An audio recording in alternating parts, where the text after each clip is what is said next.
that won the World Championship in 1981, and they have become the 14th flag winners for the Boston Garden. The 1981 World Champion Boston Celtics. Oh, yeah, I remember all this. The ice had been broken. I did not prepare for it. I think that the thing which was really cool for me, one of the coolest moments maybe that I've ever had, probably was that night, Larry's night, and I remember Bob Costa saying, Max, how does it feel to be back at the Boston Garden?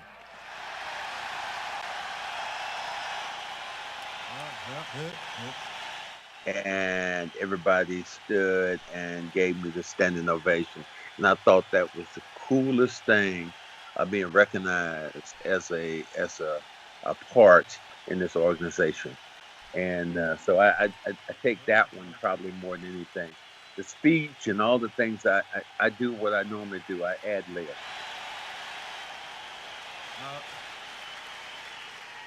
Great being back. Unfortunately, they gave me the gift, Larry, so I guess I'm going to take it home with me.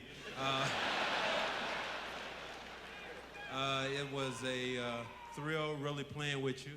And you know it was me and you, first of all, before you challenged any of these guys in the NBA, it was me and you going heads up every day. And all I remember, them 20-footers raining down on me, so. And I always remember thinking like, boy, you know, this white guy really can play, can't he?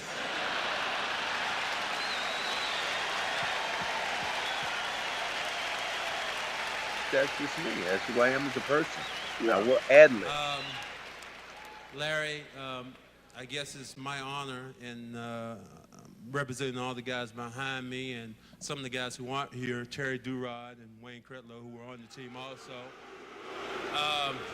It's my honor to present you with this, what the hell is this? They didn't give me a speech. It was like, look, we're going to give you this thing. We want you to give it to Larry. And so they gave me the microphone. That's when I started talking. I did not know that I was going to be the guy representing them. Okay. Bob, you know, I'm after your job, but never mind. No, it was just here's this plaque, and we want you to talk. You know, you see us smiling at each other. I think Larry and I have always said, Larry and I, our understanding that we were basketball players. Yeah, we had nothing else in common. We didn't, which wasn't fashion. It wasn't world politics. It wasn't the state of affairs of of what the president might have been doing at the time. And it was really great because it's the first time we won something. Any of us has won anything, and it's very special. So this team was very special. There's no question about it. It was strictly basketball, and we understood each other, and we loved that particular thing. And I understood more than anybody how to take a subservient role. I could have fought City Hall and tried to ambush Larry and try to, just try to be disruptive. But no, I knew if I helped Larry that it was going to only help now me. We have the MVP and the designated team spokesman. Well, it's hard really to reflect on what we did. I think tomorrow I'll finally realize, I'm world champion. And being able to wear a T-shirt saying Boston the world champion is going to be quite an accomplishment. Getting the championship ring, I think the money, as they say sometimes, is secondary when you're talking about just the pride and everything that goes along with winning a championship. This is my first championship in anything, and so I'm just happy. I'm totally happy. I was recognized as being on one of the best front lines in the history of basketball. I was recognized as that. But when I left, they became the big three. So what I did, I'm averaging 19 points a game before Larry Bird got here. And Bill Fitch came to me and said, well, you seem like a pretty smart guy. Who do you think's going to guard the toughest guy every night? I'm like, looked at him like, dude, I'm a lover, not a fighter. And so it's just like, no, you're guarding the toughest guy every night. And so my role, defined as a great scorer, now became, look, you can score, but your main asset is going to be you're going to be able to you're going to have to rebound, and you're going to have to play defense every single night against some of the toughest guys in the league. And I accepted it.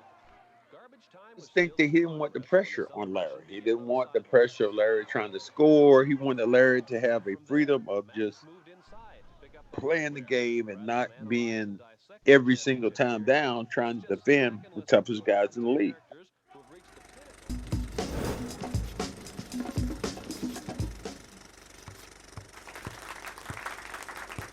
I think offensive rebounding again is anchoring yourself in a position. And I think those guys are in. I think Kevin's game kind of went out on the floor a little bit more. Robert wasn't battling as much in the paint. We were a beast on the glass. If you got it up there and you missed, one of us was probably going to come down with it. It was myself and Kevin and Robert. And I had a great relationship with Robert because I played against Robert when I was in college.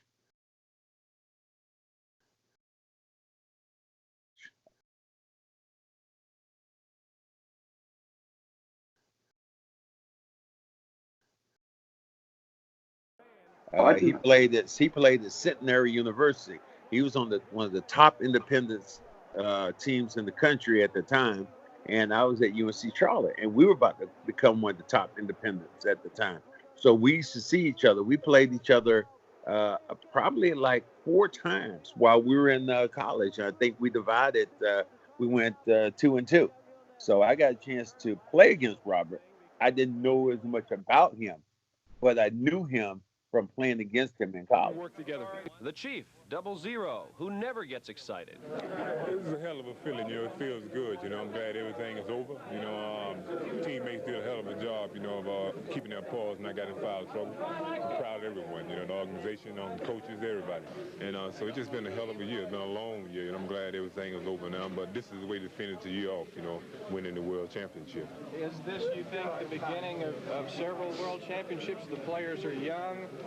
Most of the front lines under contract, so it looks like you're going to be together for a while.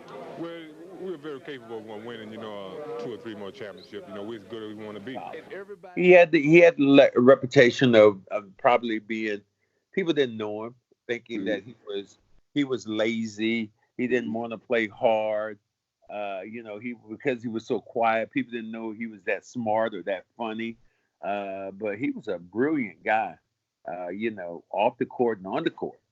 And I just don't think people give him credit. I think, again, because he was just like myself, we had the same, he had the even harsher Southern dialect, which kind of came along with it, because we used to tease Robert all the time. Like Southern guys sometimes, instead of saying shrimp, they would say squimp.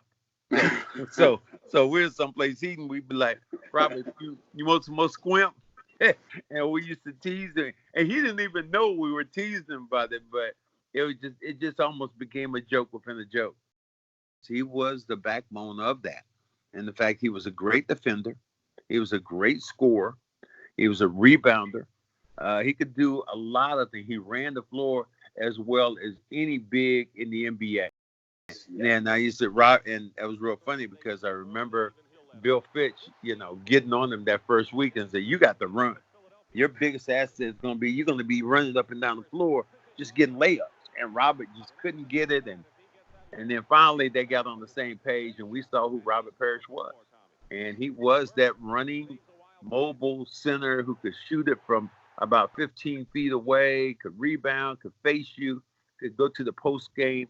He had an arsenal of things he could go to.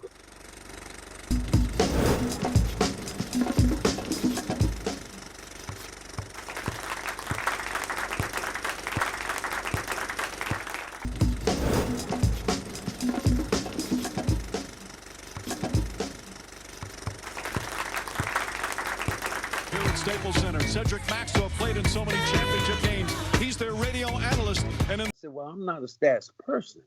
I said, I tell stories. I am more of a storyteller than a stat person. And I leave those stats to people, like the broadcaster, like the voice of the Celtics, like a Sean Grant. Steve, here, I'll give you one right now on air, and this is how you're supposed to act. I'm right back at you, buddy. All right. All right. Well, thanks for coming on. That's about all I can give you right now.